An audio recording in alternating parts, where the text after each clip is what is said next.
David, thank you for being here. Also, I mean, one person I know at least just showed up, didn't even know who's being interviewed. But for the audience, so this person is no longer alone, and he has a friend in that.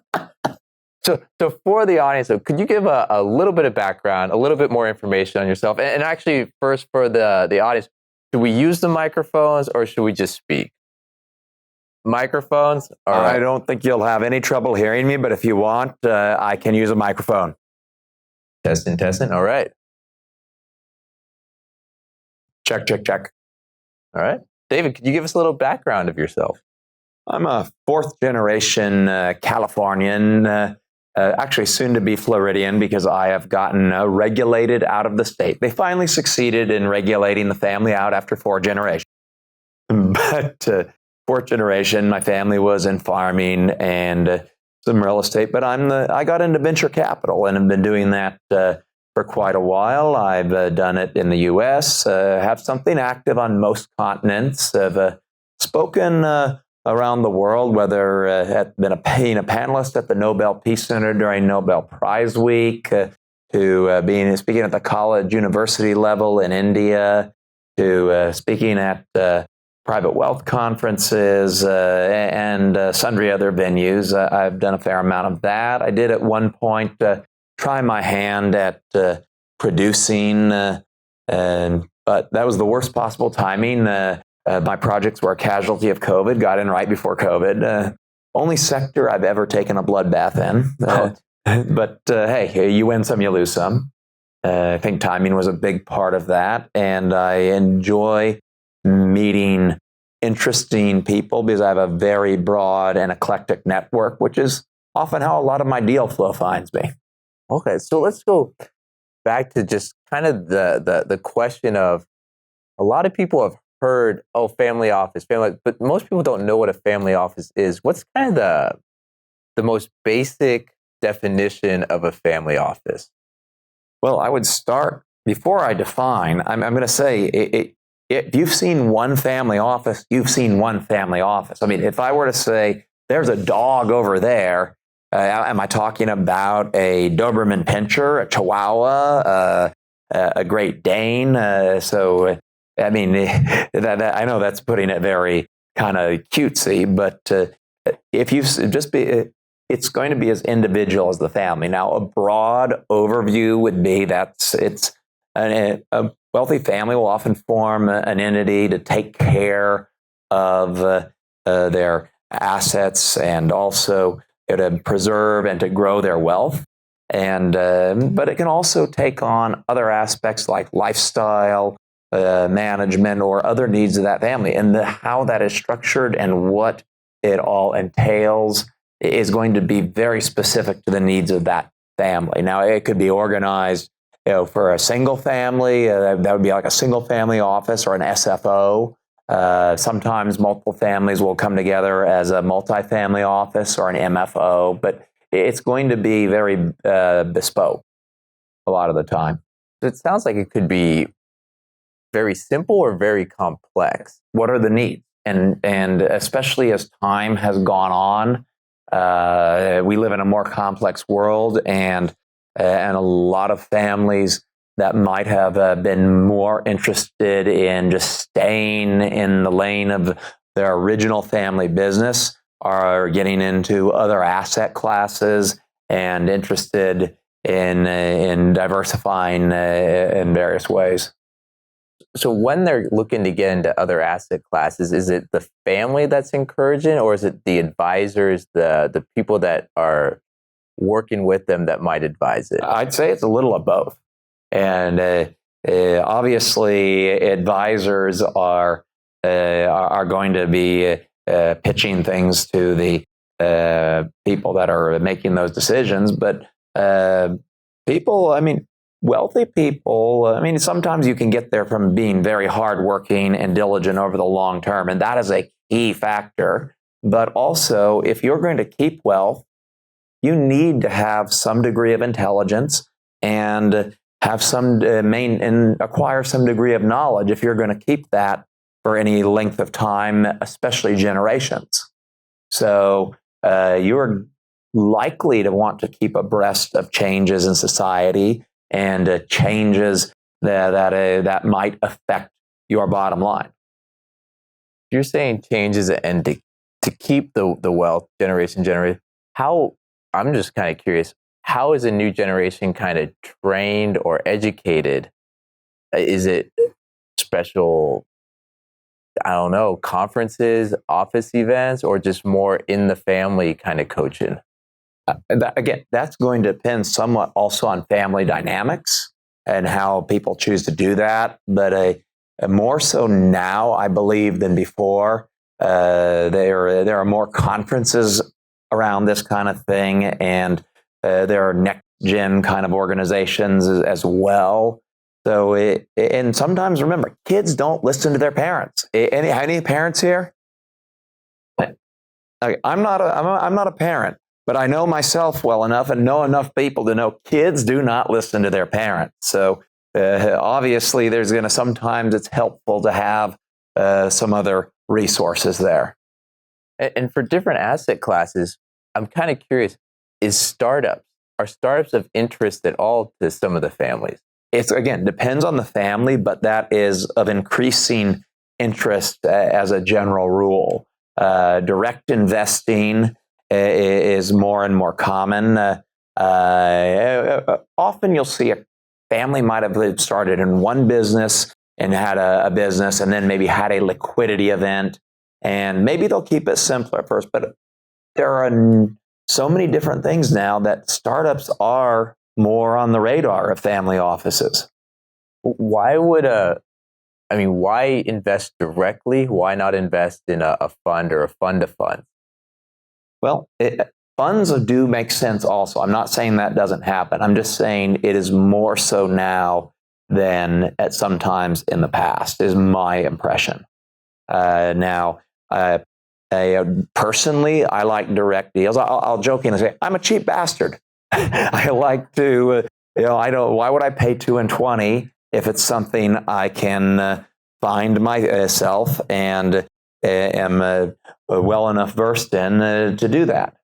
Now, of course, funds are useful sometimes for some deal flow. No offense to the VCs here, but funds can be useful to deal flow, and but also, it's if I'm interested in it, I'm a hands-on kind of person. And also, it just is, again, going to depend on the family, the risk appetite, the level of interest, how hands-on they want to be.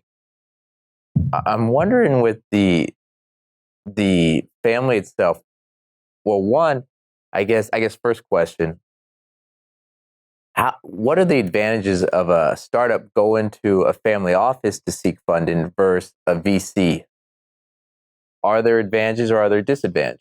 Well, I would say the time horizons are different, depending, of course, on that family's goals at any time. They may be willing to entertain a longer time horizon than a VC might. Patient capital.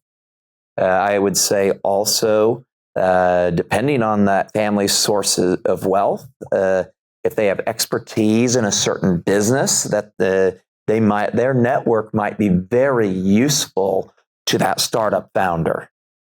And also, they may have a family office that once you have the trust and have performed well for a family office, you've generated some trust, and there is more likelihood that they might make introductions to their friends.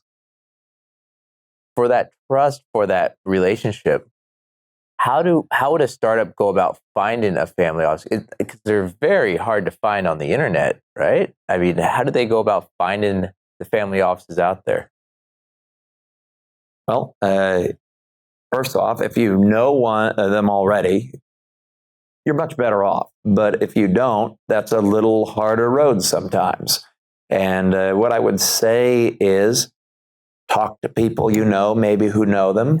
Go to sometimes even at certain conferences, there are also founders or people running VCs there. So that can sometimes be an in. But what I would say is, don't go at it transactionally out the gate. You want to build a relationship of trust, and if that pans out, great. If not, so be it. But probably the worst thing that a startup founder could do would just come in straight and aggressive. How would a startup founder find out about the investment thesis of the family office? Because there's nothing online, and it's hard to just approach it and start, guns blazing. Sounds like a really long relationship building process. I think what you said is just you pretty much kind of answered your own question. Yeah, there's not necessarily always a straight route to that.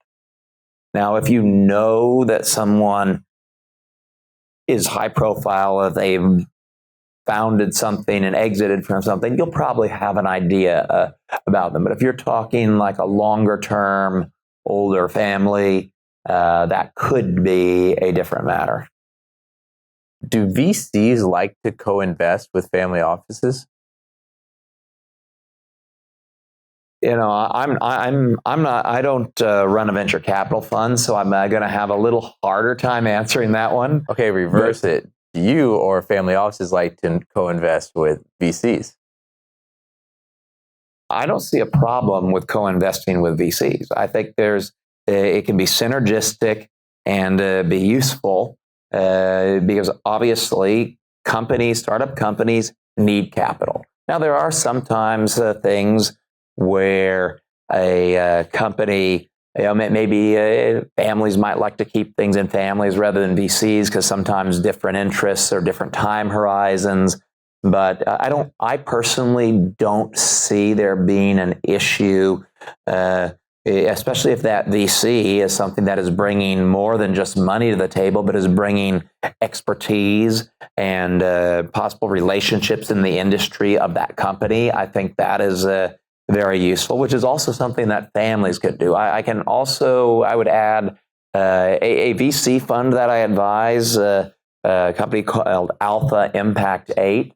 They have talked to a lot of family offices as potential investors in their VC. So maybe the family some families may be more interested in the VC than direct, or a combination thereof. But that network can become very useful because you have different people and different entities with different networks. So I would say it's going to depend on the relationship, depend on the family, depend on the VC, and just be someone who is relationship oriented there. It seems like some parts of the country have stronger family office networks. It doesn't seem like there's really a family office network in Silicon Valley. Maybe I have no idea. Do you find that California, maybe the family office network's not as strong as Florida or New York or some of those parts, or do they keep separate, or That's a hard one to answer, actually, because but as far as to go on your Silicon Valley one, and I may not be right on this, but my hunch is Silicon Valley has a lot of new money, startup founders that have exited, often in the billions sometimes, and that's relatively new. So those networks in some ways may not have developed yet. Now, I may not be right on that. That is just a hunch that hit me when you asked me that. But I would say that might be something to look into. I don't live in this area, so I'm not as good at that. Now, we can't answer the other part of your question. I've seen people that I've met at one event on another continent later. So I think sometimes networks can be very small, smaller than one might think. I look at the world as sometimes a very small place. If you are in a local town, a small town, everybody knows everybody. You go to a big city or a nation, just nobody knows anybody because it's very easy to disappear. Then, if you get to certain levels, again, it's very small again, and everybody knows everybody. So I look at it like in the middle is where people just don't know each other. But yes, as I go for a little, because I think I digressed there. There is an element where I have run into people, like, for example, I was speaking at a conference just before this in Napa, and I ran into somebody that I had seen in the events around Milken in May. And then I ran into somebody else there in Napa that I'm doing a double take, and like, wait a minute, I know you. It's like, oh yeah, we ran into each other in Davos last January. So to give somewhat of an idea of what I'm talking about, that the networks, although maybe they are somewhat regional, that's not necessarily the whole story. That's pretty interesting that it's kind of this global network, but it's a small network where people are seeing each other at other events. When you're seeing, or these groups get together, are the conversations mostly around deals and what people are working on, or are they more casual conversations, or just, hey, how's it going kind of thing? All of the above. I know that's a simple answer, but yeah, that's the answer. Are there any family office events that, say, a startup here in Silicon Valley, this is one that's more founder friendly that founders should check out first? I might be a tough one to answer, but I guess, how do I say this? Like kind of the T-ball of family office events for a startup to attend.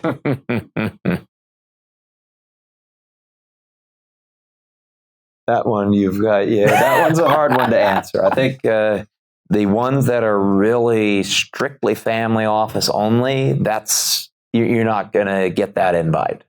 But if that's peer to peer. If it's more hybrid, that's where you want to look. And I'm not going to name names, but look for ones that might be a more focused on wealth and having both there.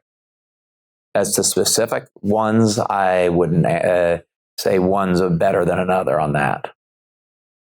Going back to the startups with family offices, do they have normally the same kind of due diligence process when looking at deals as VCs and other investors? Or is it more of, hey, we like you, that's like, what is kind of the screen and vetting process? And I'm sure it's family to family, but yeah, I guess in your situation.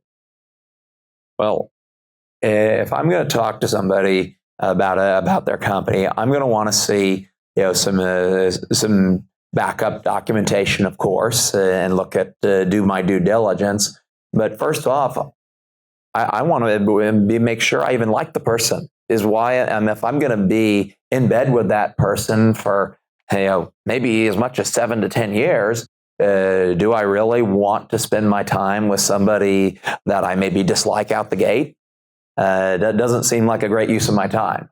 Now, I mean, and that's in no offense if people sometimes just don't mesh, and and you're going to have a much better relationship if you at least mesh out the gate somewhat. And then, of course, there's got to be a good product. And there's got to be a good business model. But the thing about a lot of family offices is can be more flexibility than with some VC funds, provided it's within the interest. Family offices will sometimes take on something that is more a passion or that means something to them than, say, the average VC. And not that there are not VC funds that specialize in certain things that might be of interest, but the families are going to be maybe a little more unique. And I used the word earlier, bespoke. They may be a little more bespoke, and also what they are willing to take on. And remember, if anyone has questions or anything like that they would like to ask, please feel free to. I'm kind of curious, what are kind of driving topics to, if you wanted to hold an event, a family office event, what would be the conversation topics that would interest family offices to attend that event? Are you trying to reverse engineer so that you can basically get family offices to your event? You're a smart man. You only got one opportunity to ask, Well, I would say, things that are, you would probably want to, advertise it that way, that you're wanting to bring family offices together with Silicon Valley. Is there, as you mentioned earlier, there really isn't from what you're saying, and I'm not aware either because I don't live up here, but there is not really a family office network in the Valley. So, yes, there are family offices and people who've made their money in tech, but it could be of interest to some family offices that are not from this area, that if you are going to bring them to the Valley in a way that they're going to see a broad cross-section of what's going on, that could be interesting. Also, sometimes it might be interesting if there were more than just the startups, but there was something social about it, or something like unique to that Valley. Something I've noticed, a lot of conferences will be in either a very nice place or might have certain things like where I was just in Napa. Obviously, they had wine tours. I don't drink; doesn't help me any. but for a lot of people, the wine tours and the having the wine tasting means something. Or maybe if you're in an area where there's like sailing, they might sometimes have some activities. So, think about, obviously, what can you bring that is of interest? Like if they're not from the Valley already and there isn't a network here, can you provide access to that network? Can you add value? Because you're obviously hoping to get value there, which is fair, but what value are you leading with? I liked how you also mentioned the access to a network, which is surprising because you'd think you'd have this family office network, which is what you're asking for access, but then there's that value of the Silicon Valley network that they might be interested in. If that network, if what we're talking about here is accurate, I would say, and as I say, I'm not living up here, so I'm not as versed specifically. I know I've never have been invited to a Silicon Valley family office conference. That much I do know. But that said, what I would say is there are family offices that do invest a lot in this kind of thing. But but access in a very specific way, I guess, is how I'd phrase that. Okay. Are you seeing, I guess, access to deals or competition for deals amongst family offices overseas and here? Is competition, I guess, heating up, cooling down for these off-market kind of private early stage companies? Well, what I've seen is there are sometimes requests for co-investment because they want to get in things together. How would that be negotiated between the families? Well, if you're looking at it, it may not be that it's just going to depend, really. I would say in a lot of cases, they want to find deal flow. It benefits them to have deal flow. So if one person's checked it out already and they can bring a friend in, why not? Obviously, that friend is going to do their own due diligence, but it pays to have had a first set of eyes that's been very thorough already. And it pays, then somebody else will bring them back in on another thing. So it's not like they're having to say, they're not going to be fighting each other. They're investing in the same company. Their interests are somewhat aligned there. I'd be curious on deals, how often the families would invest because they really like the opportunity of the deal, but also they would like the opportunity to work with and build a relationship with that family they're co-investing in. I guess, yeah. There have been times where, I would not touch a deal. I didn't like the deal, but on some things I will look at other factors that apart from the deal itself, that maybe the founder may not be aware of, but if it suits me for other reasons in addition to just the deal itself, those are bonus points. And obviously building relationships, as we said, with between a startup founder and an investor, that is important, of course. Well, obviously relationships between families are important. So I don't see that as necessarily a different thing. It may be, one's an up-down, the other's a horizontal, but it's relationship building. I'm also curious, it was mentioned the 7 to 10 year kind of exit period, harvest period for VCs, but family offices, there's not a time horizon. It would depend on what they're looking for at a given moment, but there can be more flexibility. There can be more flexibility there, but family offices are looking at a lot of different things. If you're talking a startup, that would quite often be a small percentage of what that family office is in. They might be in real estate also, maybe in some VC funds, maybe in the public markets, maybe in some private equity, various allocations. But where is it going to fit into that specific family strategy and their overall goals? I'm also kind of curious when siblings collide or the dynamics in families there, but I guess that's also a family per family per family. I've seen some things I would rather not comment on. Leave it at that. Hitting a little close to home. Oh, gee.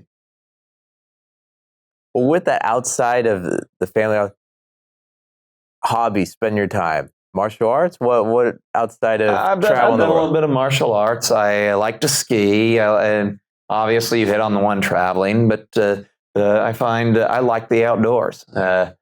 Someone here was mentioning that they like the outdoors, but then they're like, oh, but I'm a city guy at heart. And I actually sometimes like to just be away from people and like to be outdoors. Maybe it goes back to that some of my family were farmers. I don't know, but I like the land. And for me, the skiing is a very good outlet because you're in the mountains. And I like to go through the trees, off the trails, off piste. It's fantastic. Before opening up for the audience for questions, what recommendations do you have for someone out there, say they just had a huge exit and they're thinking about starting a family office? Take your time. That would be the first thing, especially if your exit is very public. You are going to possibly have a school of piranhas swarming around you. So take your time. Think what you really want to do. Maybe don't even start right away. And because you've gone through, if you've been running a company and that liquidity event is from something you've been running for years, your mindset is not there to be really making that transition. So, contemplate what is meaningful to you, where you want to go to get proper advice on that, and don't just go to the first advisor who you talk to. Maybe you end up with that person, but don't just go without looking around. And you might have some causes you want to support. Maybe you're philanthropically inclined. Maybe maybe you want to go into other diverse fields. Maybe you don't. Maybe you want to keep working at something else, or maybe you just want to be on the beach for a while. But if you're a startup founder, you probably are not going to be happy just being on the beach forever because it's not in your blood, not in your mentality. I guess the one thing you said, how does someone protect themselves against the piranhas? Well, be aware. I mean, awareness is one thing. I mean, the fact that you or aware of it. That's the first step. A second step is, learn to read people. I mean, if you don't know how to do that already, learn to read them. Talk to people who've maybe dealt with the person. If a specific person is pitching you very aggressively, that could be a red flag.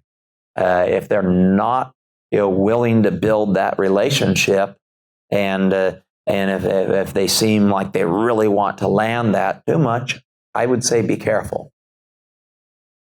Great advice. Great advice. All right. David, thank you for taking the time to be on this week's episode of the Silicon Valley Podcast. And with that, let's open up questions to the audience. But first, let's give a round of applause.